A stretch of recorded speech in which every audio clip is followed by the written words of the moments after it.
Welcome back to my channel. My name is Charlene Randall. If this is your first time here, please click the subscribe button so that you can see all the videos that I am doing. I have a lot of videos and information that I'm going to be sharing with you. So today we're talking about teachers and how a lot of teachers are leaving the profession.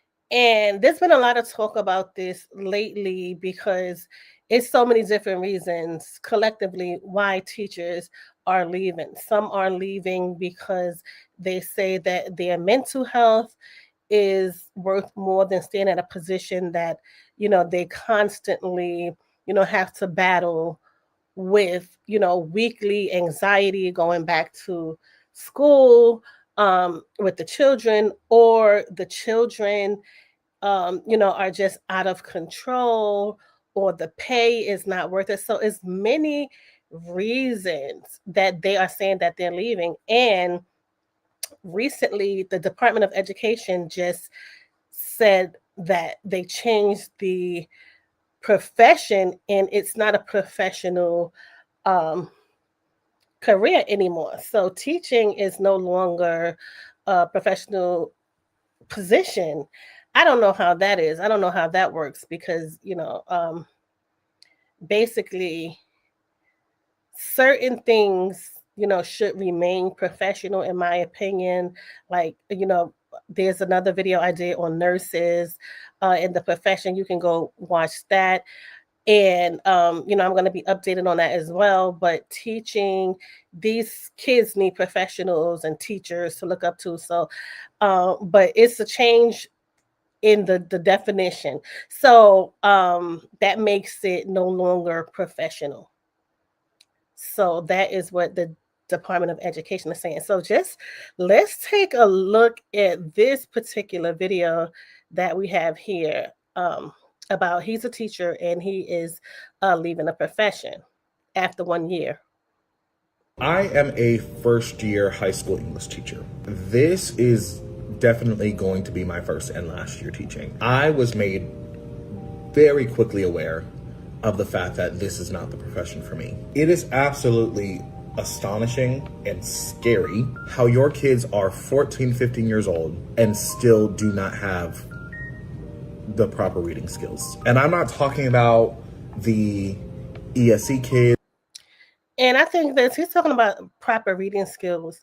Sometimes the school, they definitely have a duty to teach the students, but sometimes it's more so, I think some of the parents are dropping the ball as well, and they're not doing what they're supposed to do for the children at home and giving them that foundational reading skill that they need, and helping them along the way, and even communicating with teachers. It is sad that these students don't have that the reading skill that they need. But I've heard multiple parents say this, and I think that parents, you need to really think about this.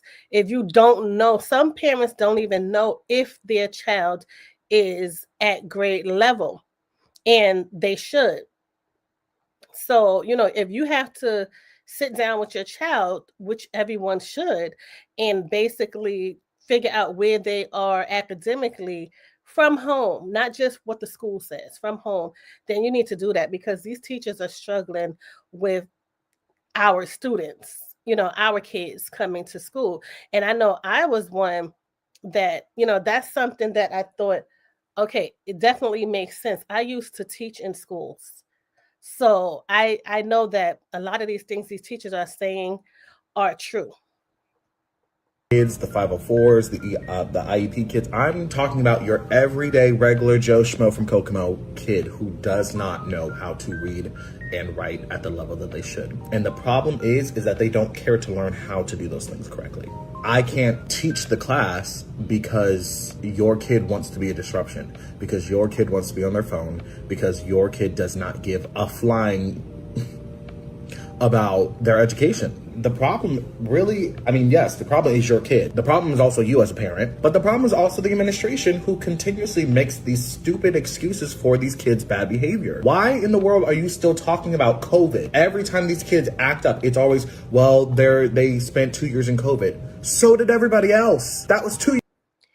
Yeah, if they're blaming it on COVID now, that's a big deal. And just to say, COVID was a big disruption in education, and but they should be working with the parents again. The parents should be working with the school to try to minimize that gap that all the children, spent out of school or working from home, homeschool, to get back on to where they should be. So, yeah, they spent a lot of time out on COVID, but don't keep blaming COVID, as the factor for your children. And, we got to do better with that. So, because if you take a look at the academic records, some of these students are not doing well. And yeah, it could be some teachers not doing what they're supposed to do,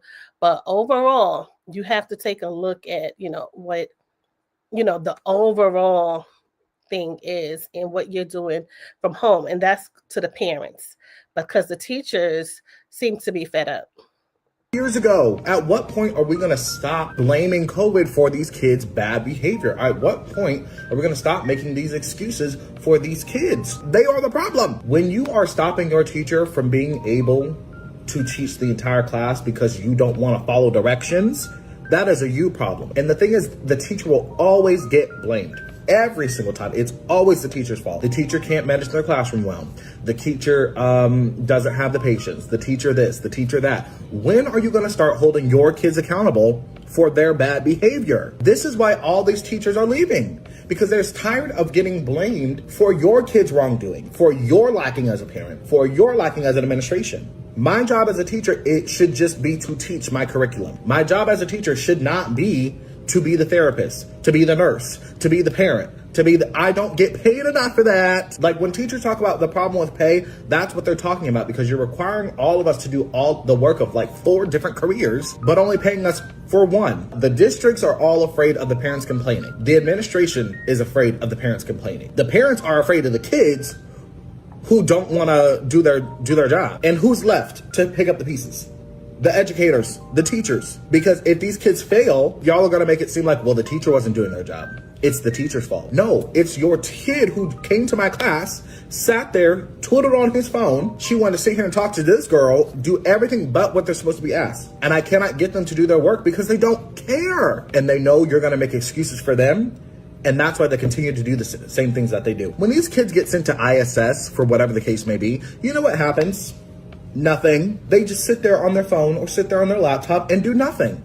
It's essentially free time for them. What are they learning from that? Sure, they might miss out on an assignment, but then here their parents come talking about what can my child do to make up their grades. How about stop getting suspended? How about when I'm teaching a lesson, close your mouth? How about when I tell you to do something, instead of rolling your eyes and having a nasty attitude about it, you just do it. Put the discipline back into the schools. I'm not saying bring back the paddle, bring back the actual disciplinary actions, because these kids are not learning a thing.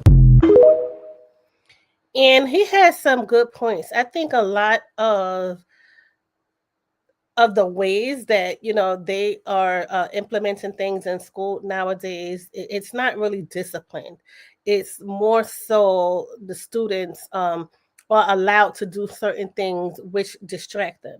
So these things that distract them, they distract them, and it's like it's not a big deal. So, I remember children used to the let's say if it was you have to sit and do an extra essay or do extra work. But right now it seems if they don't have a foundation on the learning, that probably really won't even help, because they will just need more time to even complete an essay. So it's a lot going on, and I can understand the frustration, because the kids, is not too much you can do with the kids if you don't have the proper help, but they need discipline. Some of these kids are screaming and talking back, and they want to do what they want to do in school, and they need to understand that school is for learning. So let's take a look at this video. This is another teacher. Y'all, I quit my job as a 7th grade science teacher, and I'm not sure if I want to return back into the classroom. I feel like there were several reasons, at least on this campus, that made me ultimately want to quit, and I want to talk about one or two. And I want to start off by saying that out of 150 kids, I had about 10 who were really good kids. Like, they were present, engaged, they wanted to learn, and they were just well-rounded children. The other ones, baby, I mean, calling me out my name. I've been called a stupid bitch, a black bitch, a bitch. I've been disrespected. Fuck you, stop fucking talking to me. And I feel like behaviors like that and worse, coupled with not having the support of your admin team. I also taught 6th and 7th grade, and I didn't have any support. And I feel like at the end of the day, I chose my mental health. Like, my mental health was more important than this job. And for that matter, I don't even know if I want to return back into education. I was telling a friend I would do customer service. I will go back to school or something, because I feel like this particular campus traumatized me as an educator. I don't think I can do it again.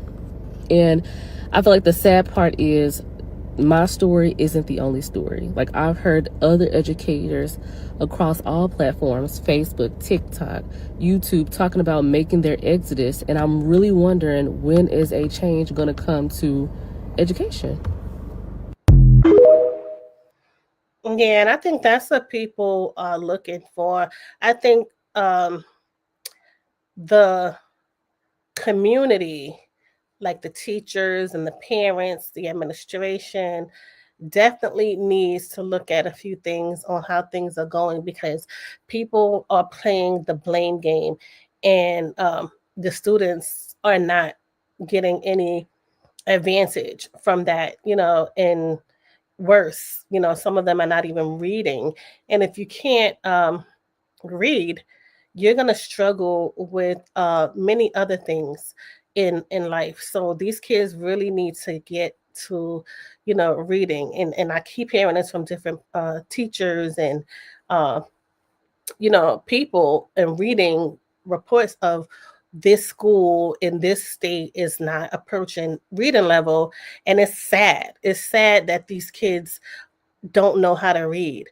And this particularly may not be your child, but these kids are choosing to do other things besides learn to read.